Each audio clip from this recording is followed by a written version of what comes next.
Hello, myself Shivangi Lohmi. I'm a legal intern at Lexis & Company. I'm from Yashwantrao Chaman Law College, Pune, Maharashtra. Today my topic is divorce. Divorce under Section 28 of the Special Marriage Act 1954. Divorce is the legal dissolution of the marital union between a man and a woman. In India, divorce is granted by the court of law after receiving a petition from either husband or wife. Divorce is followed by granting alimony, child custody, child visitation, distribution of property, distribution of debts, etc.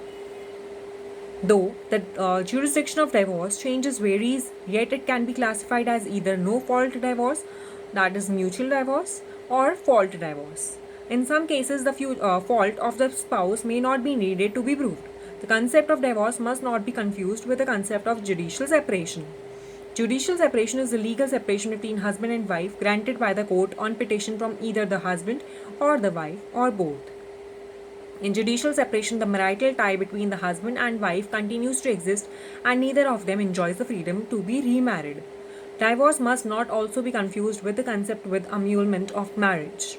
Annulment of marriage renders the marriage null and void from the first instance. The court declares that marriage to be null and void and the husband and wife should treat the marriage as if it never happened. The concept divorce is different from the other two measures of separation. It has a strong legal binding and makes the husband wife more responsible. Restitution of conjugal rights. The primary purpose of marriage is to impose the right of cohabiting upon the parties to the marriage. When either the husband has withdrawn from the society of the other without a reasonable excuse, the aggrieved party may apply by petition to district court for restitution of conjugal rights. And the court, on being satisfied with the truth of the statements made in such petition, and that there is no legal ground for refusal of such application, may decree restitution of conjugal rights accordingly. Where a question arises whether there has been a reasonable excuse for withdrawal from the society, the burden of proof lies on the alleged. The object of the section is to protect the marital ties from the wishes and whims of a person. Judicial separation. The parties may separate from each other under the decree of the court, known as judicial separation. Separation of parties, whether under the decree of the court or by an agreement between the parties, means separation from bed and board.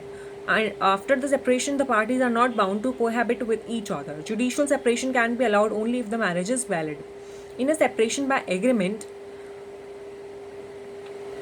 the state of separation comes to an end as soon as the parties revoke the agreement or starts cohabiting with one another.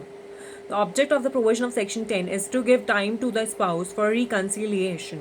The main function of matrimonial relief is to provide protection to the innocent party and to dissolve the marriage only when the practical purpose have broken down. Either party to the marriage, whether solemnized before or after the commencement of this act, may present a petition to the district court praying for judicial separation on the grounds specified under Section 13, Clause 1 and Section 13, Clause 2 of this act. Effects of judicial separation.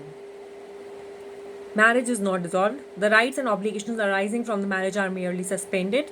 The husband and wife are not bound to cohabit with each other.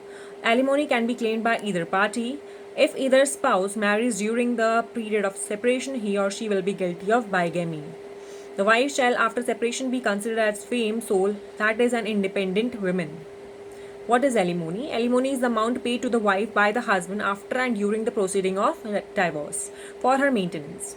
The wife is entitled to alimony pendente lite, permanent alimony, and maintenance. Alimony pendente lite means alimony during the pendency of the suit. If the court finds that the wife does not have an independent income to support the expenses of the proceedings and to support herself during the proceedings, the court may direct the husband to pay the necessary amount to the wife on a weekly or monthly basis with regard to the income of the husband. The laws governing divorce in India. India is a land of diversity. It is a gold mine of culture and customs. The customs and culture changes it rapidly as we move from east to west and from north to south, and so do the rituals of marriage and grounds of divorce. Marriage and divorce are a part of personal law. Thus, they are not uniform. The grounds for determining a marriage to be valid and divorce also changes and are thus determined by various laws in India. Some of the laws discussed in India are following.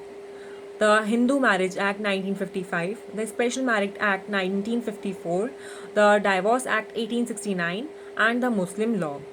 This video doesn't solicit any types of promotion or advertisements as per the guidelines of Bar Council of India, and the sole purpose of this video is for education purposes only. Please like, share and comment on my video and do subscribe this channel. Thank you so much.